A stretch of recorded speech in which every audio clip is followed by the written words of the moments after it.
So, Peter, 25% on all goods going into the U.S. Can you break this down into what it means for specific Canadian businesses? For sure. I mean, just think about how much stuff we ship. Canadian businesses send more than like $600 billion worth of goods to the U.S. every year. And you go through that list, oil and gas right at the top, which, we all thought was going to get an exemption. But Reuters is reporting it will, in fact, get hit by these sweeping tariffs.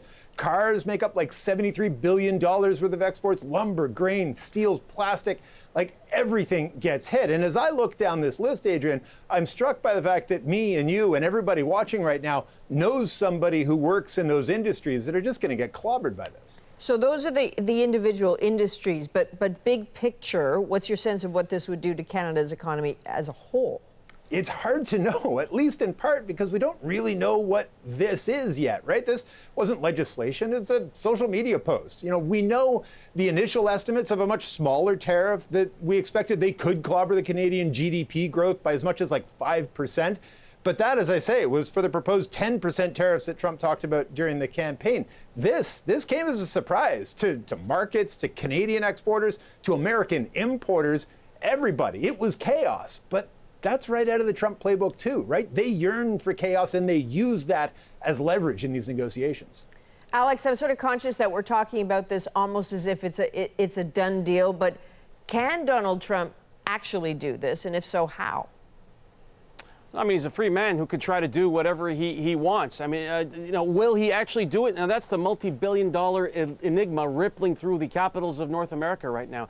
And I will say that if you're confused, you're in good company. Because I was talking to the number 2 at Trump's White House National Economic Council, the person who focused on trade, and he doesn't know what Trump's going to do. He suspects that there might be room to excuse Canada from these tariffs and Mexico as well. But there's no clarity on what his off-ramp is. What specifically does he want to see on the border in terms of migration and fentanyl? It's not entirely clear. And until we have a sense of that off-ramp, we got to live with the reality that these tariffs could potentially happen. Now, how would he impose them? You wouldn't necessarily need an act of Congress for him to try. He would invoke some sort of national security exemption under existing trade law, perhaps the Trade Act of 1974, which allows emergency tariffs on a 150-day rolling basis. So let's say he goes ahead with these. Probably what happen is 2 things. You'd have lawsuits in U.S. courts from American companies trying to get these tariffs knocked down. You might get a stay against them. And while that stay is in place, you'd still have all kinds of economic disruption amid that uncertainty. And on a parallel track, you'd presumably have Canada and Mexico suing through the CUSMA, a North American Free Trade appeals process. That would take a while to sort out. Now, assuming Canada wins that appeal, then it would be in a position to apply retaliatory tariffs. But that's always a difficult thing to do because the United States relies on us for, basically 20% of its international sales. Canada relies on the United States for 3/4 of its international sales. So it's basically every swing you take results in 4 punches back at you. It's not an easy dilemma Canada would face.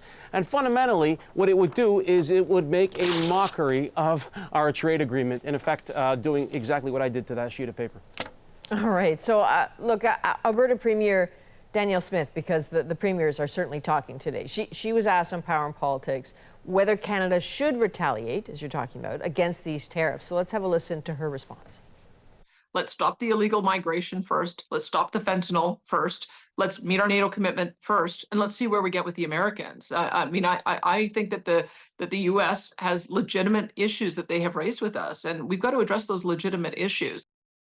So, Alex, the Premier talking about, the border, we've done the math, right? Unauthorized crossings from Canada are far fewer than they are from Mexico. It's the same story with fentanyl seizures, about 20 kilos from Canada versus 9,500 kilos this year from Mexico. But does that even matter, those distinctions? And is there any indication that meeting a NATO target will actually make a difference? Yeah, she's talking about NATO spending. She's also referring to the border, where, as you noted, migration, like stops by the U.S. Border Patrol between checkpoints of people at the northern border, it's minuscule by comparison. But there are security issues there. The incoming border czar under Trump says that disproportionately the people stopped at the northern border tend to be on terrorism watch lists.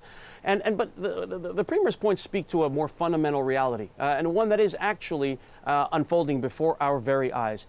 and that the United States is fusing two conversations. It's economic conversation and it's security conversation. Increasingly, economic security is national security. And the way for Canada to get into the American trade tent is to get there through presenting itself as a reliable ally on security issues, whether that's defense spending, whether that's getting critical minerals out of the ground. I've talked to people who are befuddled by the fact that it's taken the United States military, the actual American military, is spending money in Canada to help mining projects get started for things that could be used in military applications and commercial products, because it's taking forever to happen in Canada. That sort of stuff maybe might prompt a rethink in Ottawa about the way you sort of become the indispensable ally inside the tent, rather than risking seeing yourself be shut out of it. Well, strategy is going to be critical for Canada. I think the approach to dealing with Trump up until this point has been about talking to Republicans across the country, right? Like going wide. Any sense, Alex, if that will work this time? Yeah, and it's I've always had mixed feelings about that here. I know that there's a view that speaking to as many people as possible is effective, because you essentially deputize more lobbyists with facts. But there's an important reality to keep in mind here. Is a few blocks west of us here is the White House, and after the White House is the U.S. Trade Representative's office, and that's where the action is. That's where these decisions are going to get made. So you can go a few blocks east of here to Capitol Hill and talk to people all you want, but it might risk doing what Bob Lighthizer, the former U.S. trade czar, wrote in his book about how annoying he found it when Canada would go to the Hill, not realizing I'm the guy you got to talk to. So yeah, maybe it'll help. Maybe it creates more lobbyists on Canada's behalf in the United States, but fundamentally, the problem is that way. Peter, when we think about Donald Trump winning, right, in part he won, in part because Americans were, fed up with high prices, fed up with inflation. But what I don't seem to understand is how does imposing tariffs that could make things more expensive square with that? Yeah, I mean, look, it's hard to square because it doesn't, right? This move will drive up costs. Remember, a tariff is just a fancy word for a tax, right? If you slap a tariff on, say, Canadian oil, the U.S. refinery that's importing that oil, they're the ones that pay. And you think they're going to just eat a 25% increase in the price they pay? No. They're going to pass along some of that extra cost to the consumer. And remember, the first Trump administration targeted with tariffs industrial inputs, right? Stuff like steel and aluminum. This is really different. We're talking here oil, food, stuff consumers use every single day. So this move, these tariffs, they're going to be felt right across the board. So one last thought, Peter. I think we all understand how much the markets matter to Donald Trump. He almost looks at them as like a poll on his popularity. Right. What's your sense of what this is doing or will do to the markets? I think it's a really interesting question, because markets were pretty muted in their reaction to this today, right? The Canadian dollar sold off sharply when this news broke, but it worked its way through the day back up to 71 cents. Markets ended mostly in positive territory today. That tells me at least that markets don't believe Trump. They think this is posturing, or at least a little bit something of an opening salvo, right, in a broader conversation that they expect we're going to be having for the next few months. Oh, we'll be having this conversation. All right, Peter Armstrong, Alex Panetta, thank you. Thank you. Yeah.